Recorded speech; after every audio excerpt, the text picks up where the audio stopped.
Hi, everybody. Hope you're doing well. I was feeling a little melancholy today. You know, I overthink death a lot. I do have my own, not my own ideas. I have some religious beliefs, and I'll share that in another video, but it's hard not to dwell on things when you're terminal. So having cancer, even if the odds are with you, there's always that element, you know. But since I don't really have that element, unless God has a miracle for me, my thoughts had shifted to a bucket list. And someone asked me the other day, which got me thinking again, so what's next on your list? And even though I asked people for ideas, I'm not sure. There are things that I do repeatedly, like little weekend trips or something, like taking the train to Philadelphia, that I treasure, but I always wonder if that's going to be the last time. So I'm spinning my wheels a lot with kind of a fear that I'll miss out on something. You see, I'm one of the lucky ones that I can still function. I can't function well anymore, but some days I can. And here I am wanting to make the best of it.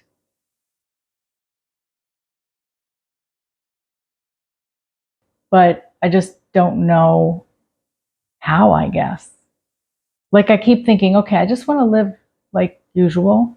And then I think, is that enough? So with my volunteer work, you know, I volunteer at a retirement community. It's not a nursing home. There are two separate sections. The one is very independent. Unless you happen to need a nurse, they don't have nurses on staff. They have resident aides, but you can hire one to take care of you, you know, to come in daily if you need it. And the other side is memory care. And they take really good care of the residents there, but that's a very sad situation. And it's hard on the people, and it's hard on the family, and it's just very difficult. I primarily stay in the independent care because of my class is geared toward senior spirituality, and they're doing something very similar on the memory care side. But even with that, I see people come in. They don't have a lot of deaths. I don't think it's a really big community. I think they have about 70 residents or 70 spaces. But there's only been one or two since I started last February. But I have seen people come in and go downhill really quickly. And I think it's a dual-edged sword for me because first, I look at these people and I realize that I won't be as blessed to live that long. Do I know that for a fact? I do not. But I kind of know it already. And that's okay. And I think that I want to cram a lot of living in a little bit of time.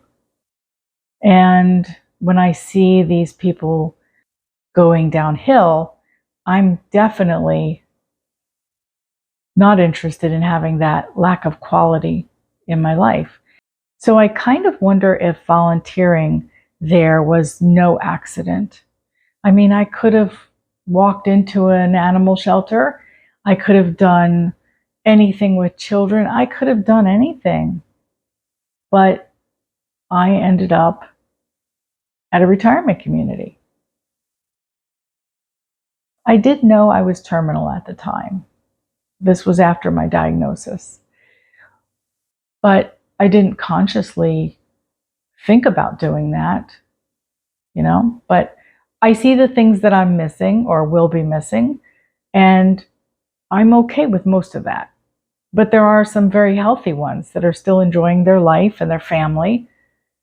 And we have discussed it in spirituality class about missing loved ones on the other side, and also the thoughts of missing loved ones here when they go. Some people cannot talk about it. I'm not going to get on that soapbox about normalizing death, but we really need to talk about it. I'll get back on that soapbox because it's a running theme in my life, and I really want to drive it home. If I can make a difference for one family by normalizing that we're all going to die, then I've done that purpose. So here I am, fearing that I'll miss out on something that I didn't plan, or that I just had that one item on the bucket list that I forgot about. And the problem is, as time goes on, I have less energy to do those things. Would I go to Europe again? Well, even if I could afford it, long distance travel is just not, that it's not logical for me, but I have to contend with things and take chances that I didn't before. And traveling is exhausted. I mean, especially post 9/11, where you have to get to the airport like 2.5 hours early, and there's sometimes very long lines, and just the whole hubbub, and flying just isn't what it used to be. Can't even get peanuts.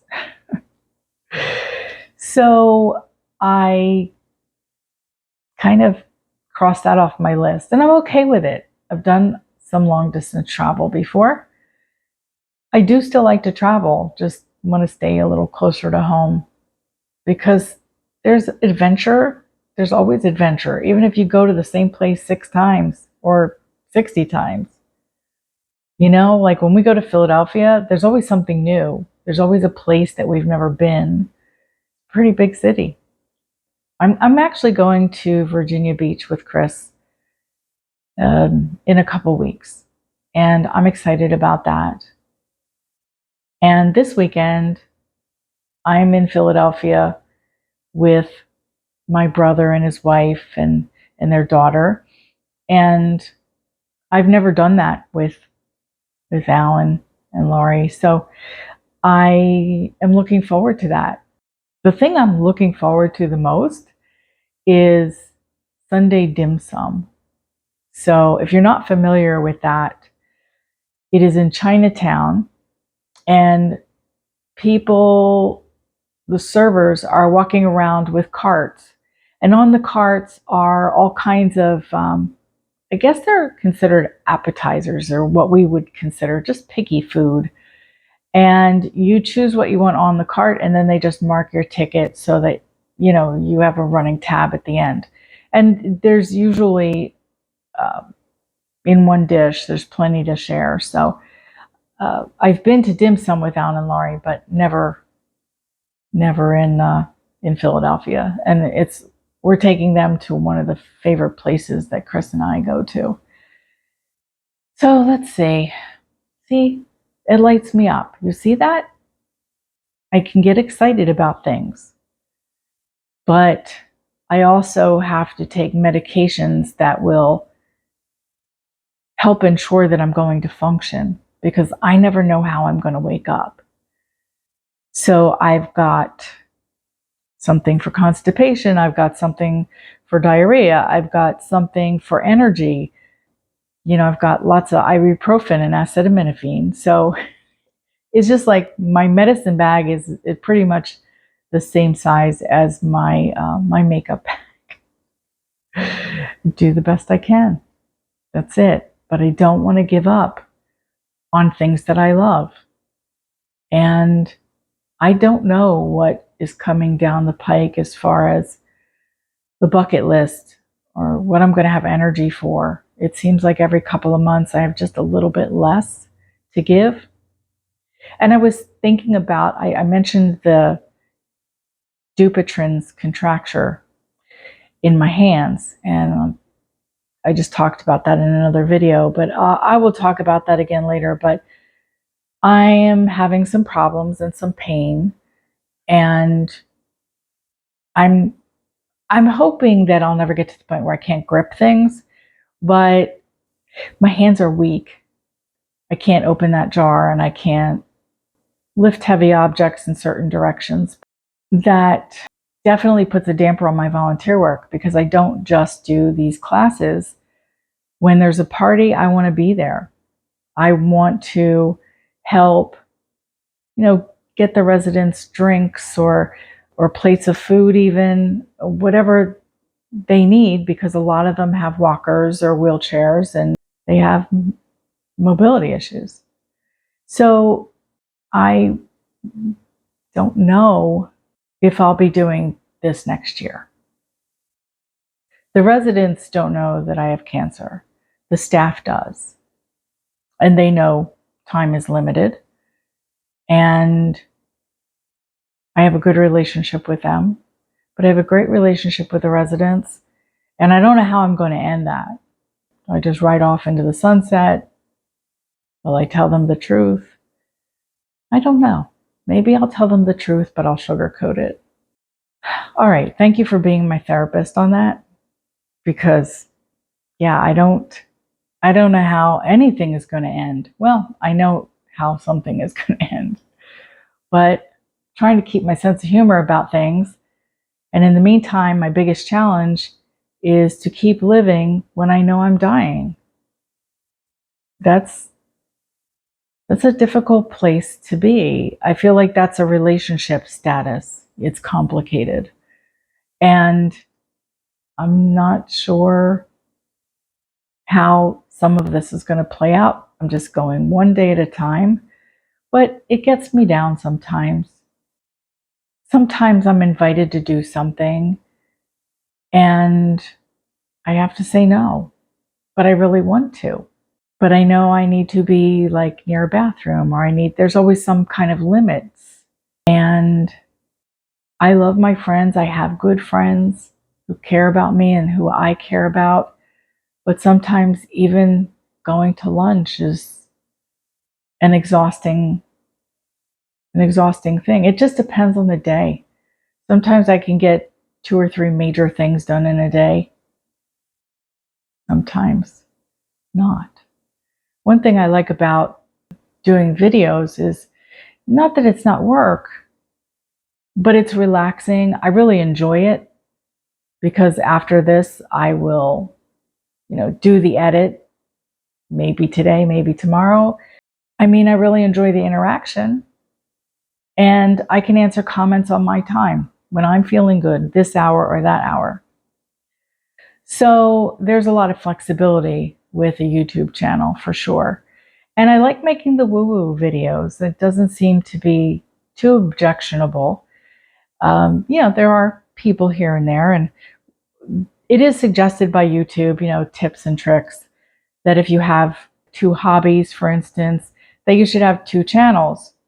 But I find that this is overlapping with a lot of people that are interested.